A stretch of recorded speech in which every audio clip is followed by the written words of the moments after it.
We're now cutting live to Davos in Switzerland, where U.S. President Donald Trump is speaking remotely at the World Economic Forum, delivering his first major speech to global business and political leaders. Take a listen.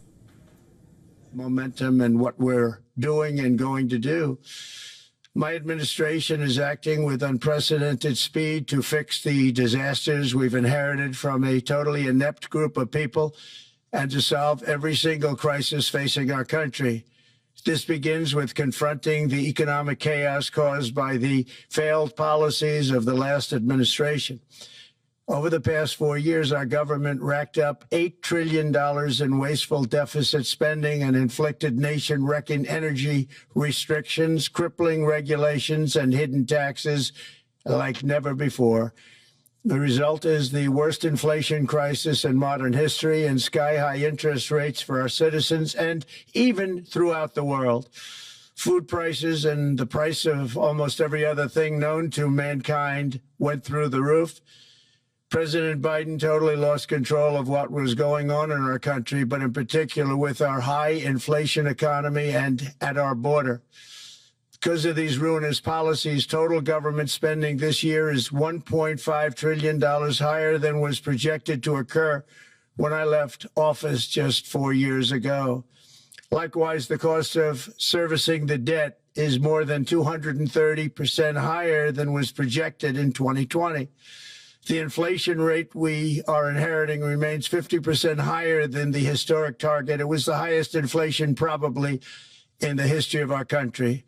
That's why from the moment I took office, I've taken rapid action to reverse each and every one of these radical left policies that created this calamity, in particular with immigration, crime, and inflation.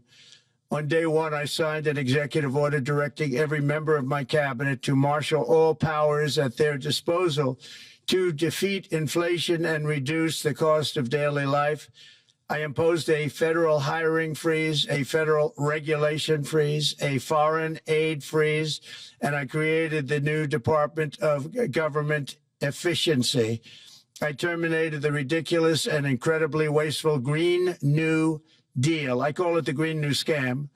Withdrew from the one-sided Paris Climate Accord and ended the insane and costly electric vehicle mandate. We're going to let people buy the car they want to buy. I declared a national energy emergency, and it's so important, national energy emergency to unlock the liquid gold under our feet and pave the way for rapid approvals of new energy infrastructure. The United States has the largest amount of oil and gas of any country on earth, and we're going to use it. Not only will this reduce the cost of virtually all goods and services, it'll make the United States a manufacturing superpower and the world capital of artificial intelligence and crypto. My administration has also begun the largest deregulation campaign in history, far exceeding even the record-setting efforts of my last term. In total, the Biden administration imposed $50,000 in additional regulatory costs on the average American household over the last 4 years. I have promised to eliminate 10 old regulations for every new regulation, which will soon put many thousands of dollars back in the pockets of American families.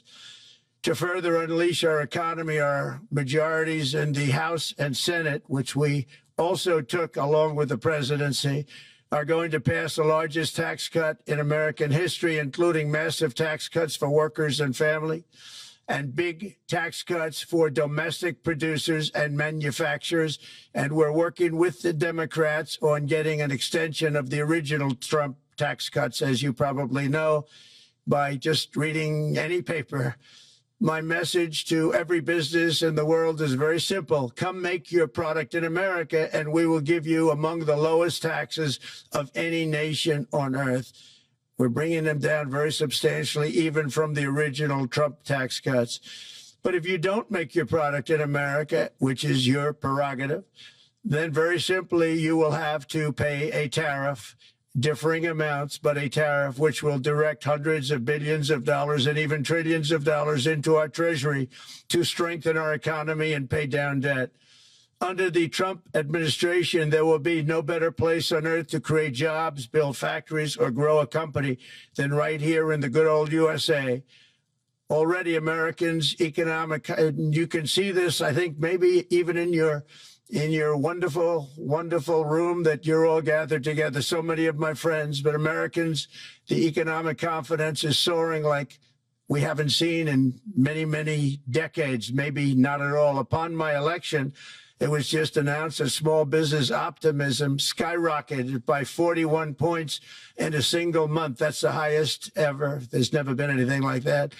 SoftBank has announced between a $100 and $200 billion investment in the U.S. economy because of the election result. And just 2 days ago, Oracle, SoftBank, and OpenAI announced a $500 billion investment in AI infrastructure. Other companies likewise have announced billions and billions and billions, adding up to trillions of investment in America, in the United States. And it's also reported today in the papers that Saudi Arabia will be investing at least $600 billion in America. But I'll be asking the Crown Prince, who's a fantastic guy, to round it out to around $1 trillion. I think they'll do that because we've been very good to them. And I'm also going to ask Saudi Arabia and OPEC to bring down the cost of oil. You got to bring it down, which, frankly, I'm surprised they didn't do before the election. That didn't show a lot of love by them not doing it. I was a little surprised by that. If the price came down, the Russia-Ukraine war would end immediately. Right now, the price is high enough that that war will continue. You got to bring down the oil price. You got to end that war. They should have done it long ago. They're very responsible, actually, to a certain extent, for what's taking place. Millions of lives are being lost. With oil prices going down, I'll demand that interest rates drop immediately, and likewise, they should be dropping all over the world. Interest rates should follow us.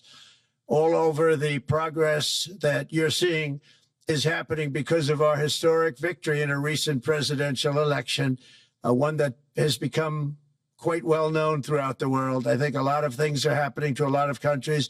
They say that there's light shining all over the world since the election, and even countries that we aren't particularly friendly with are happy because they understand what there is a future and how great the future will be. Under our leadership, America is back and open for business. And this week, I'm also taking swift action to stop the invasion at our southern border. They allowed people to come in at levels that nobody's ever seen before. It was ridiculous. I decided and declared to do, and very, very importantly, a national emergency on our border, immediately halted all entry of illegal border crossers, of which there were many, and began promptly returning the illegal trespassers back to the place from which they came. That action, as you've probably seen, has already started very strongly. I've deployed active duty U.S. military and National Guard troops to the border to assist in repelling the invasion. It was really an invasion. We will not allow our territory to be violated. After 4 long years, the United States is strong and sovereign and a beautiful nation once again. It's a strong, sovereign nation. In addition, I'm pleased to report that America is also a free nation once again. On day one, I signed an executive order to stop all government censorship.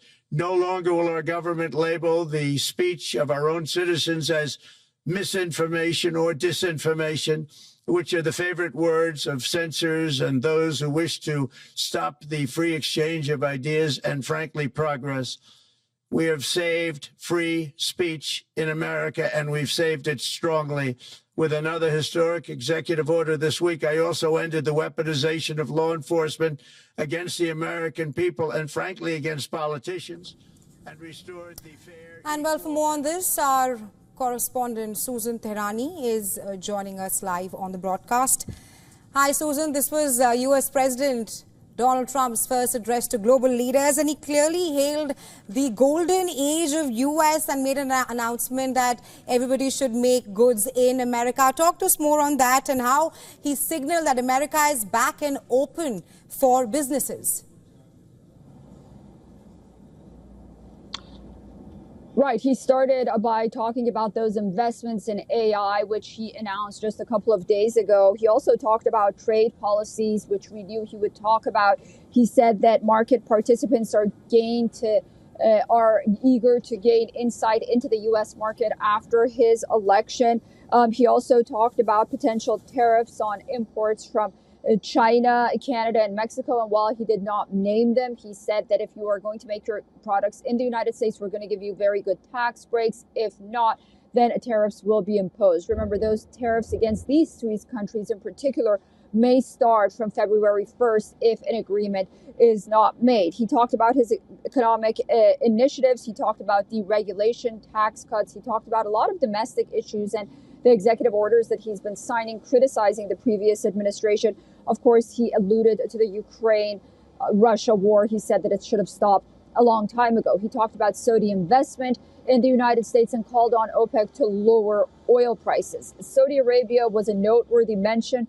Remember, not only has he talked to the Saudi king during his second term, non-consecutive second term, but the first international visit that he made during his first term was to Saudi Arabia as well. So the Middle East is obviously on the president's mind.